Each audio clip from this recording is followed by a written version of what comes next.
ଝାରସୁଗୁଡ଼ାରେ ଦୁଃଖଦ ଘଟଣା। ଟ୍ରକ୍ ଓ ବୋଲେରୋ ଧକ୍କାରେ ଚାଲିଗଲା 5 ଜଣ ପୋଲିସ କର୍ମଚାରୀଙ୍କ ଜୀବନ। ଝାରସୁଗୁଡ଼ା ସଦର ଥାନା ସମ୍ମୁଖରେ ରବିବାର ଏକ ମର୍ମନ୍ତୁଦ ସଡ଼କ ଦୁର୍ଘଟଣା ଘଟିଯାଇଛି। ଏହି ଦୁର୍ଘଟଣାରେ 5 ଜଣ ପୋଲିସ କର୍ମୀଙ୍କ ମୃତ୍ୟୁ ହୋଇଯାଇଛି। ଏକ ଦ୍ରୁତଗାମୀ ଟ୍ରକ୍ ଏବଂ ପୋଲିସ ବୋଲେରୋ ଗାଡ଼ି ମଧ୍ୟରେ ମୁହାଁମୁହିଁ ଧକ୍କା ହେବା ଫଳରେ ଘଟଣାସ୍ଥଳରେ ହିଁ 5 ଜଣ ପୋଲିସ କର୍ମଚାରୀଙ୍କ ମୃତ୍ୟୁ ଘଟିଥିଲା। ଏହି ଦୁର୍ଘଟଣାରେ ଅନ୍ୟ 2 ଜଣ ପୋଲିସ କର୍ମୀଙ୍କୁ ଗୁରୁତର ଅବସ୍ଥାରେ ଝାରସୁଗୁଡ଼ା ଜିଲ୍ଲା ହସ୍ପିଟାଲରେ ଭର୍ତ୍ତି କରାଯାଇଛି। ମୃତକ ପୋଲିସ କର୍ମଚାରୀମାନେ ହେଲେ ହୋମଗାର୍ଡ ଭକ୍ତ ମିର୍ଦ୍ଧା, କନଷ୍ଟେବଲ କାଶୀରାମ ଭୋଇ, କନଷ୍ଟେବଲ ଦେବଦତ୍ତ ସା, ହାବିଲଦାର ଲିଙ୍ଗରାଜ ଧୁରୁଆ ଏବଂ ଡିଏସ୍ଆଇ ନିରଞ୍ଜନ କୁଜୁର। 5 ଜଣ ପୋଲିସ କର୍ମଚାରୀଙ୍କ ମୃତ୍ୟୁକୁ ନେଇ ପୁରା ଝାରସୁଗୁଡ଼ାରେ ଶୋକର ଛାୟା ଖେଳିଯାଇଛି। आज 22 फेब्रुआरी भोर रे आमर सदर थाना अंतर्गत जो ओएवी आदर्श विद्यालय स्कूल अच्छी सामने गोटे ट्रक एवं गोटे बोलेरो मध्य गोटे सड़क दुर्घटना हो जाइए। तो से बोलेरो रे 5 जन व्यक्ति डेथ हो जाइए। सहित बोलेरो रे 2 जन व्यक्ति जो मैंने कि इंजर्ड अच्छा से मैंने बुर्ला मेडिकल को रेफर होती एवं अन्य जड़े व्यक्ति से स्टेबल अच्छी बर्तमान। सहित ट्रक रे जड़े व्यक्ति से इंजर्ड अच्छा से अंडर ट्रिटमेंट अच्छा। आ बोलेरो रे जो व्यक्ति माने थिले से माने हम झारसुगुड़ा पुलिस कर्मचारी अच्छा। मैडम आउ कोन गुरुतर आहत है कि वर्तमान रेफर करा जे सेमानकर कंडीशन वर्तमान के 2 जन जो माने बुर्ला को रेफर होइतिले से माने सेठु आगो को मध्य बरगढ़ विकास हॉस्पिटल को रेफर हेलेनी। तांको कंडीशन वर्तमान स्टेबल बोली आमे जहा सुनुछु आमे जानि पारिबा धीरे धीरे। आ केस रजिस्टर ऑलरेडी हेई जाइछि and case is under investigation. Trawler driver मध्य इंजर्ड अछि से अंडर ट्रीटमेंट अछंती। Thank you. मोर नाम त्रिनाथ गोल, मुझे एडवोकेट एवं district bar association president Jharsuguda.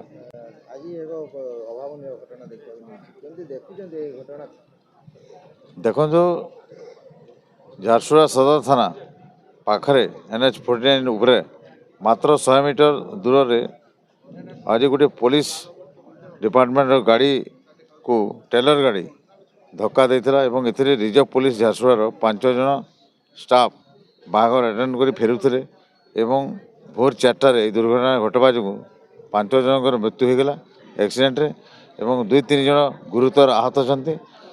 NH49 बारंबार दुर्घटना घटुची एवं केंद्र सड़क परिवहन मंत्रालय 4 लेन 6 लेन करने दीर्घ दिन माने कागज पत्र चली टंका जमा हो DPR प्रस्तुत हो पारना टेंडर हो पारना एवं आज रोड बनवे विलंब घटुची।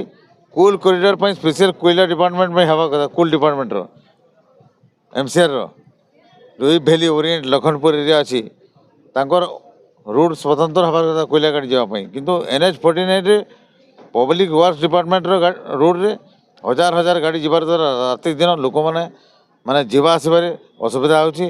लोक माने निजर माने पब्लिक से रास्ता जीवा माने गोटे जीवन सहित गोटे जुआ खेल बोली आई एवं NH49 को 4 लेन 6 लेन बनवारे सरकार विलंब करुँच जद्वारा आज 5 जन पुलिस पर्सन आज माने देहांत एक्सीडेंट रे आगु 5-6 वर्ष तले आमर OSB सेकेंड बाटालियन किसी जवान गोटे ड्यूटी जो थे और बीरपहाड़ पाखे दुर्घटना घटवार द्वारा से अनेक पुलिस पर्सनल मृत्युवरण करते सरकार को दाबी कर केंद्र सरकार को ये अति शीघ्र 4 लेन 6 लेन निर्माण कर जद्वारा कि लोक मान धन जीवन बंची पार। दुर्भाग्यजनक एवं हृदय विदारक दुखद घटना आमे समस्ते एथिरे मर्माहत अच्छु। एभलिया घटना कहीं केबे भी आशा भी करा जाई न पारे। एका संगरे 5 जन पुलिस कर्मचारी ये आम समस्त को बहुत बड़ जंत्रणा एवं दुखदायक घटना। शब्द नहीं यार समवेदना जणाइबा पई। गोटे कथा कौन पूर्व रास्तार बारंबार दुर्घटना घटुची कौन पदक्षेप नि देखु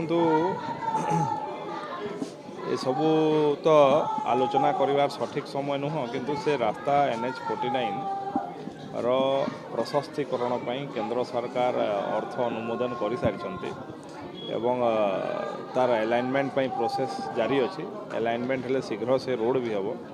କିନ୍ତୁ ଯେଉଁ ଭଳିଆ ଭାବରେ ଇଏ ଘଟଣା ଘଟିଛି ଅତ୍ୟନ୍ତ ଦୁର୍ଭାଗ୍ୟଜନକ, ହୃଦୟ ବିଦାରକ ଏବଂ ଇଏ ଅପୂରଣୀୟ କ୍ଷତି। ଇଏ ଯେଉଁ ଭଳିଆ ଭାବରେ ଏ ଦୃଶ୍ୟ ବାସ୍ତବରେ ହୃଦୟ ବିଦାରକ। सर जेहेतु रोड सेफ्टी रहे बारंबार NH 49 जेहेतु गोटे डेड जोन हिसाब से बारंबार दुर्घटना घटुची road safety district road safety meeting कौन कहे देखो ये घटना अत्यंत दुर्भाग्यजनक, हृदय विदारक एवं एका सांगरे पांच जन पुलिस कर्मचारी दुर्घटना जनित मृत्यु एवं एठी आसिक देखिले अत्यंत दुर्भाग्यजनक एवं हृदय विदारक, समवेदना जनइबा शब्द मध्य नहीं। एवं जेहेतु 5 जन जाक 5 जनरू 4 जन बहुत कम बयस भी थिले, काहाकू 32 काहाकू 30 एभलिया बयस थिला। एवं तांकर परिवार सदस्यंकर दृश्य पुलिस जेते कर्मचारी माने अछंती समस्ते भांगी पड़िछंती। निश्चित भाव में ये घटना आमर समस्त को गभीर आघात दे। मुख्यमंत्री सहित आलोचना कले जेहेतु 2019 मु डायरेक्टर जनरल पुलिस को संगे कथा मु संपर्क कर मुख्यमंत्री संगे अध घंटा घंटे भितर समस्त संगे कथा मु निश्चित भाव में अवगत भी अच्छा मुख्यमंत्री एवं जीवन तो फेरे आनी पारिबा नहीं, किंतु तांकर परिवार सदस्य किभली भाव में तार ठीक भाव में तांकर परिवार चली पारिबो, आकु कौन समस्यार सम्मुखीन न हुंतु एवं दुर्घटनार मूल कारण तदंत करी निश्चित भाव किभली आगे को केमती किभली भाव में एभलिया दुर्घटना न घटिबो दुर्घटना आम चेष्टा करवा निश्चित भाव।